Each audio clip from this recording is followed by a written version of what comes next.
मुसलमान, न सिख, न ईसाई, हर जगह मुसीबत आ गई है। और ये मुसीबत तुम्हें जगाने के लिए आई है, क्योंकि अब कलयुग में सतयुग आने वाला है। अब वो दरवाजा खुलने वाला है जिसमें बहुत से जीवों को, बहुत से करोड़ों के हिसाब से इस बार दरवाजे में एंट्री मिलेगी। यानी जो इस दुनिया से निकलना चाहता है, दरवाजे खुल जाएंगे उसके लिए। खुले कपाट शब्द झनकारी, और पिंड अंड के पार सो देश हमारा है।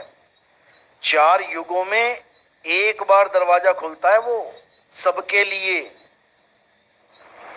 और वो मूर्ख होता है जो उस खुले दरवाजे में एंट्री नहीं कर पाता। महामूर्ख होता है वो। युग परिवर्तन इसीलिए बोला गया है, कलयुग में सतयुग इसीलिए बोला गया है कि कलयुग जब चरम पे आ जाएगा, हर जगह तबाही, हर जगह महामारी फैलेगी, हर जगह मारामारी फैलेगी, हर जगह सुनामी, हर जगह भूकंप आ रहे होंगे।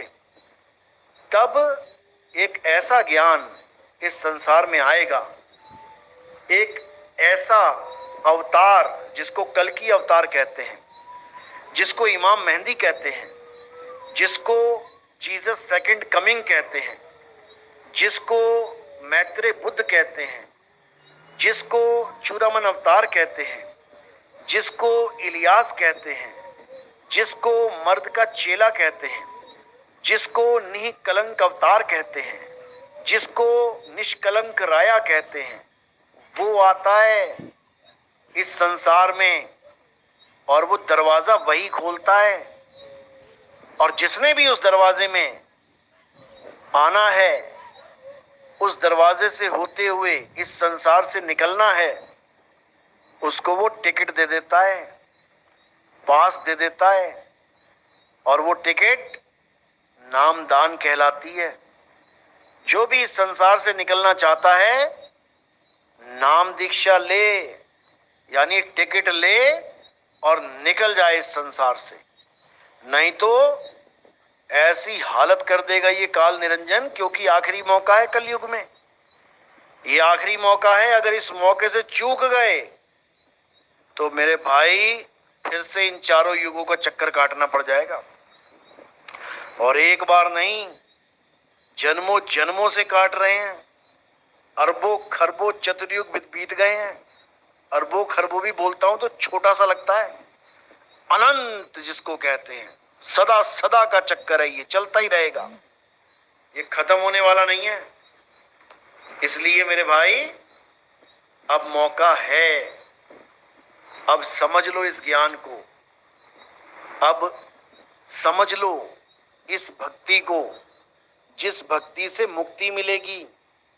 ये वो भक्ति नहीं है कि मैंने इतने मंत्र जप लिए, मैंने इतनी साधना कर ली, मुझे ये रिद्धि सिद्धि मिल गई, मुझे वो हो गया, मैं ऐसा हो गया, वैसा हो गया। हटाओ इसको दिमाग से बिल्कुल। कोई मंत्र नहीं जपना, कोई नाम नहीं जपना, कोई 52 अक्षर का खेल नहीं खेलना, कोई स्वर व्यंजन को बार बार रिपीट नहीं करना। क्या करना है? अब उस सत्य स्वरूप को जानना है, अब उस आत्म देव को जानना है, अब उस परम तत्व को जानना है, जिसको जानने के बाद और कुछ जानना शेष ही नहीं रह जाता। जिसने उसे जान लिया वो इस माया जाल से बाहर निकल जाएगा, वो इस भव सागर से बाहर निकल जाएगा। उसको वापस इस संसार में आने की जरूरत नहीं रह जाएगी। समझ लो मेरी बात अच्छे से। ये बार बार नहीं समझाऊंगा, ये बार बार बताने नहीं आऊंगा। अभी मौका है, अच्छे से ज्ञान को समझ लो और अपना कल्याण करो। ये मंत्र जपने वाले, ये बड़ी बड़ी बातें करने वाले, ये पर्चियां निकालने वाले, ये सब धरे के धरे रह गए। अगर तुम्हें लगता है कि तुम्हारे मंत्रों में इतनी शक्ति